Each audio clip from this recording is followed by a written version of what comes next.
लल्ली जब तक घरेलू कार्यों से फुर्सत होती थी तब तक उसका पति खेत पे चला जाता था और उसके बच्चे स्कूल चले जाते थे। इसके बाद लल्ली नहा धोकर तैयार होकर सज सवर कर बैठती थी और किसी बच्चे को भेज करके राम गोपाल को बुलवा लेती थी। राम गोपाल और लल्ली का बातचीत का दौर शुरू होता, मीठी बातें होती, इसके बाद अश्लील बातों का दौर शुरू होता, क्योंकि जो लल्ली की तमन्ना थी वही तमन्ना राम गोपाल की भी थी। क्योंकि राम गोपाल जो था वो खुद ही चाहता था कि मुझे लल्ली के साथ सहवास करने को मिले। इसी तरह से उन दोनों की जिंदगी व्यतीत हो रही थी। एक दिन लल्ली पूछती है कि राम गोपाल, तुम्हारी दोनों बीबियां तुम्हें छोड़ करके क्यों चली गईं? तो राम गोपाल कहता है, मुझसे क्या पूछती हो, सारे गांव में वो कहती फिरती थी तो तुमसे भी कहा होगा, अगर नहीं कहा होगा तो तुमने सुना जरूर होगा। इतनी बातें सुनने के बाद लल्ली स्मृतियों में खो जाती है और वो सोचने लगती है, जो राम गोपाल की पहली बीवी थी वो गांव भर में कहती फिरती थी कि राम गोपाल तो अश्व पुरुष है, वो तो ऐसा मर्द है, उसके सामने किसी भी औरत की टिकने की औकात नहीं है, एक बार पकड़ता है तो घंटों छोड़ता ही नहीं है, मैं इसके साथ नहीं रह सकती, मैं यहाँ से एक बार गई तो दोबारा कभी भी वापस नहीं आऊंगी। और यही हुआ भी।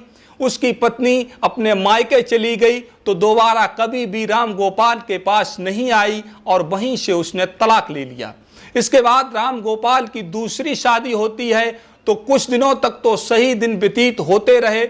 इसके बाद वो भी गांव भर में कहती फिरती थी, राम गोपाल तो घोड़े की तरह है, इसके साथ मैं नहीं रह सकती, एक बार पकड़ता है तो रुकने का नाम नहीं लेता, 24 घंटे इसे मजा सूझता है, मैं इसके साथ नहीं रह सकती। इसके बाद वो भी उसको छोड़ करके चली जाती है।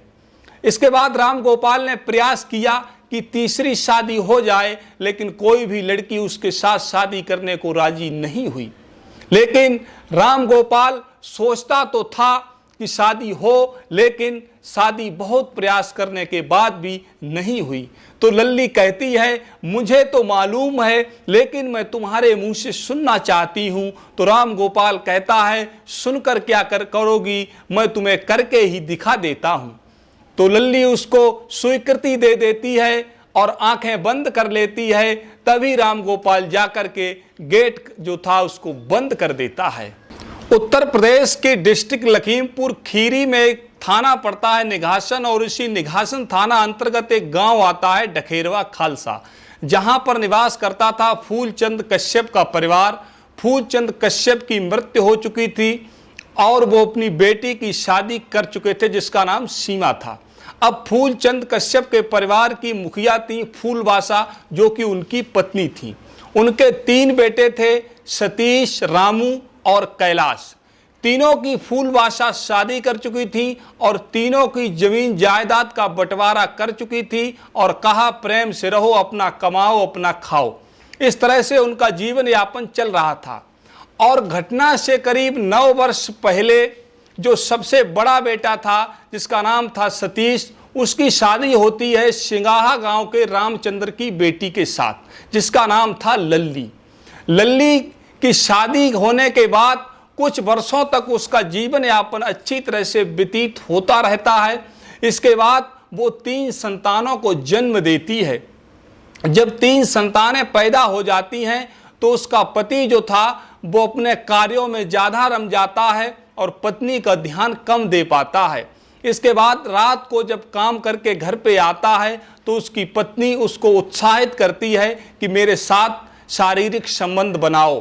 तो सतीश कहता है कि मेरे अंदर इतनी ताकत नहीं है कि पूरा दिन मजदूरी करूं और खेती में काम करूं, इसके बाद तेरी हवस मिटाऊं, मैं ये नहीं कर सकता। इसके बाद 1 दिन हुआ, 2 दिन हुआ, धीरे धीरे उनमें तनातनी होती रहती थी। एक दिन तो उसने यहाँ तक कह दिया, तेरे अंदर अगर ज़्यादा ही आग जल रही है तो घोड़े को पाल ले, उससे अपनी गर्मी शांत कर ले, मैं ये कार्य नहीं कर सकता, मैं कभी कभी तेरे साथ शारीरिक संबंध बना सकता हूँ। मनुष्य भूख शांत कर सकता है, लेकिन जो शारीरिक भूख है उसको मिटाने के लिए जब उसके पास कोई उपाय नहीं होता है तो वो कहीं न कहीं गलत कदम उठा लेता है। इसी तरह से जो लल्ली थी उसने सभी मर्दों पर नज़र डाली। फिर उसकी नज़र में एक मर्द आया जिसका नाम था राम गोपाल, जिसकी 2 बीवियां पहले छोड़ करके जा चुकी थीं, और सिर्फ इसी वजह से कि वो लोग कहते थे कि बहुत ही घोड़े नुमा पुरुष है, उसके अंदर मर्दाना ताकत बहुत ज़्यादा है। इस तरह से लल्ली जब भी उसके बच्चे और उसका पति खेत में चला जाता था तो वो राम गोपाल को बुलवा लेती थी और अपने घर पे बैठ के उससे बातचीत करती थी।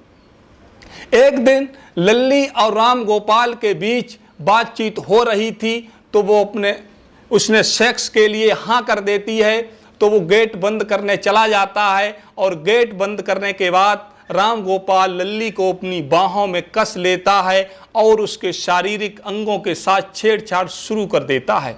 इसके बाद वो दोनों सेक्स के सागर में गोते लगाने लगते हैं। करीब आध घंटा तक राम गोपाल उसके साथ शारीरिक संबंध बनाता है, लेकिन फिर भी रुकने का नाम नहीं लेता है। तो लल्ली परेशान होने लगती है, लेकिन करीब 1 घंटे के बाद राम गोपाल शांत हो जाता है।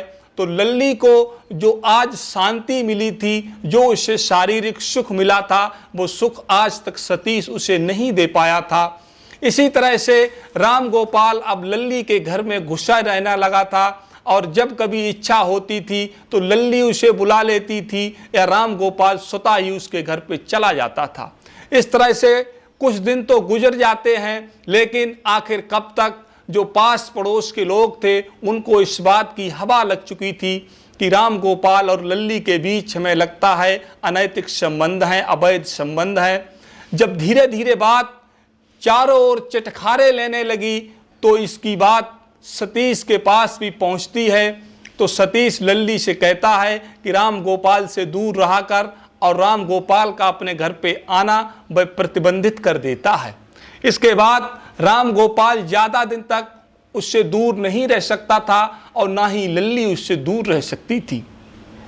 कुछ दिन बीते, इसके बाद राम गोपाल एक दिन लल्ली को साथ लेके यहाँ से भाग जाता है।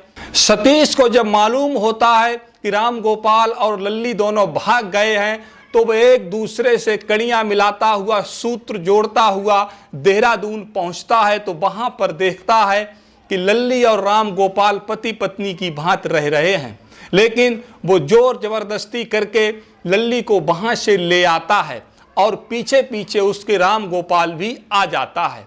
इसके बाद जो गांव के पंच लोग होते हैं उनसे अपनी फरियाद करता है।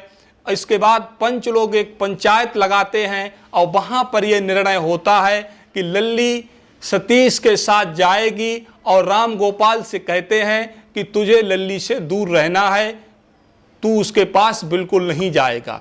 इस तरह से कुछ दिन व्यतीत हो गए, लेकिन 1 अक्टूबर 2018 की बात है।